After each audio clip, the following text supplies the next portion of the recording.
हमारे भारत के डेमोक्रेसी यानी हमारे भारत के लोकतंत्र को जिंदा रखने के लिए हमारे संविधान ने हमें एक अधिकार दिया। वो अधिकार था वोट का।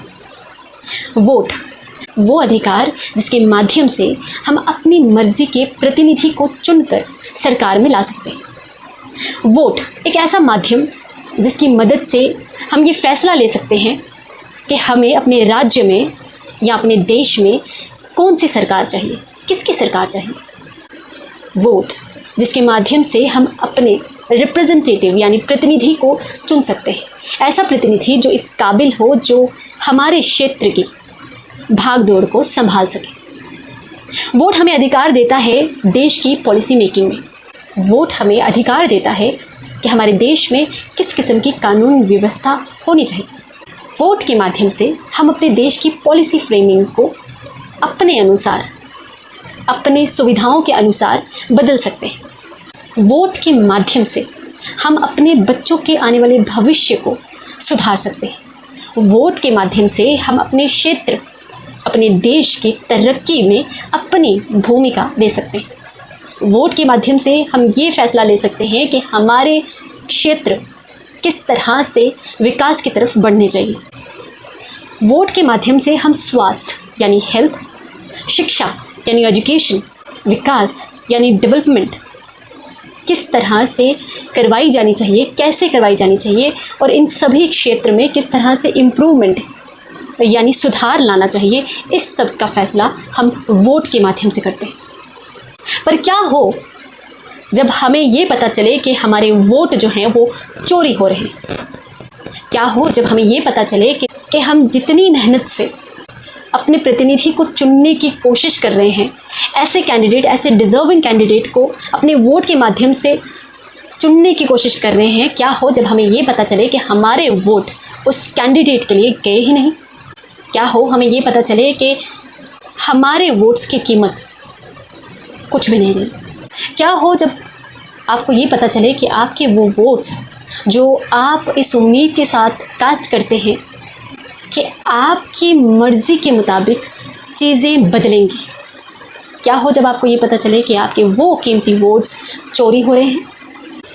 जी हाँ, 7 अगस्त 2025 राहुल गांधी जी द्वारा एक बहुत बड़ा खुलासा किया जाता है। एक ऐसा रिविलेशन जो हमारे देश का सबसे बड़ा वोट स्कैम के रूप में सामने आया, जहां उनके द्वारा ये क्लेम किया गया कि बेंगलुरु के एक विधानसभा महादेवपुरा इस असेंबली इलेक्शंस में जो वोटिंग हुई है, इलेक्शन कमीशन द्वारा जो डेटा प्रोवाइड किया गया था, मैन्युअली चेक करने के बाद फुल्ली जो रिसर्च जो है उनकी तरफ से करवाई गई, इन्वेस्टिगेशंस करवाई गई, उसके मुताबिक जो रिज़ल्ट्स आए वो ये कि उस विधानसभा में 1,250,000 से ज़्यादा वोट्स जो हैं वो चोरी किए गए।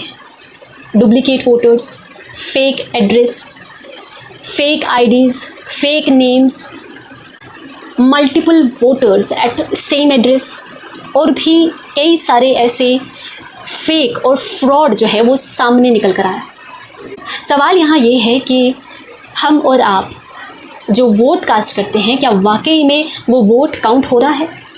क्या हो जब हमें ये पता चले कि वोटर्स तो बहुत ईमानदारी के साथ वोट कर रहे हैं, पर वो वोट उन कैंडिडेट्स के लिए काउंट ही नहीं हो रहे जिन कैंडिडेट्स को वोटर चुन रहा है। ये लोकतंत्र के लिए सबसे बड़ा खतरा है। इस खुलासे के साथ बहुत सारी चीज़ें जो हैं वो सामने आ रही हैं। इस खुलासे के साथ लोगों का यकीन, लोगों का विश्वास जो वोटिंग पर था, काफ़ी हद तक वो विश्वास कम हो गया है।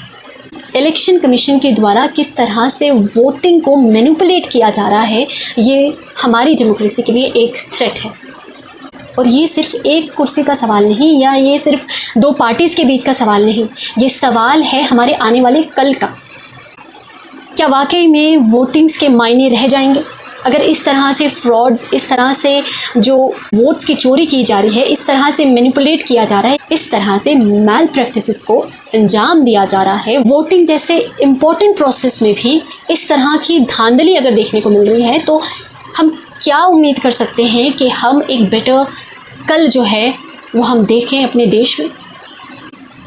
पूछिए अपने आप से। आज जो खुलासा एक असेंबली का हुआ, क्या बाकी असेंबलीज़ में भी ऐसी धांधली हुई होंगी? सवाल यहाँ ये रहता है कि वोट्स की चोरी सिर्फ कुर्सी का फैसला नहीं बदल गई, वोट की चोरी हर उस नागरिक के फैसले को बदल रहा है जो कहीं ना कहीं इस उम्मीद के साथ वोट कास्ट करता है कि वो एक बेहतर चुनाव कर रहा है।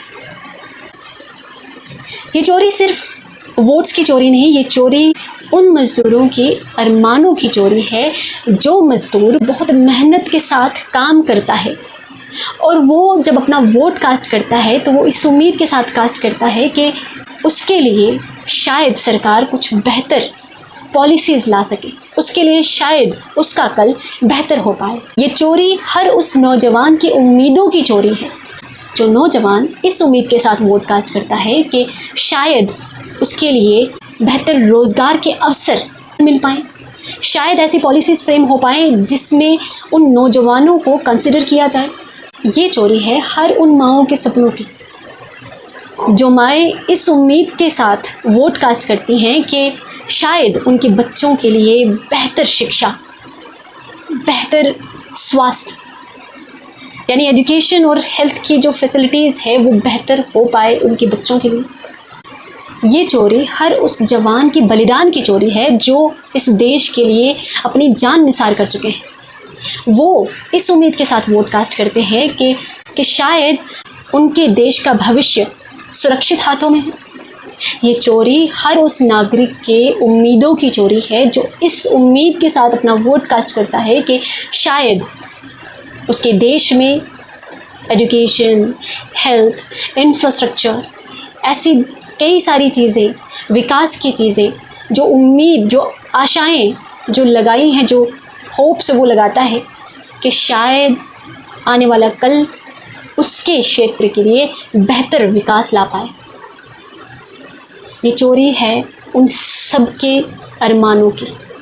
आज भी हम और आप इसे सिर्फ एक पार्टी विशेष के प्रॉब्लम करार देकर नज़रअंदाज कर गए तो आने वाले कल में हमारी पीढ़ियां हमसे सवाल पूछेंगी कि आपने उस वक्त आवाज़ क्यों नहीं उठाई।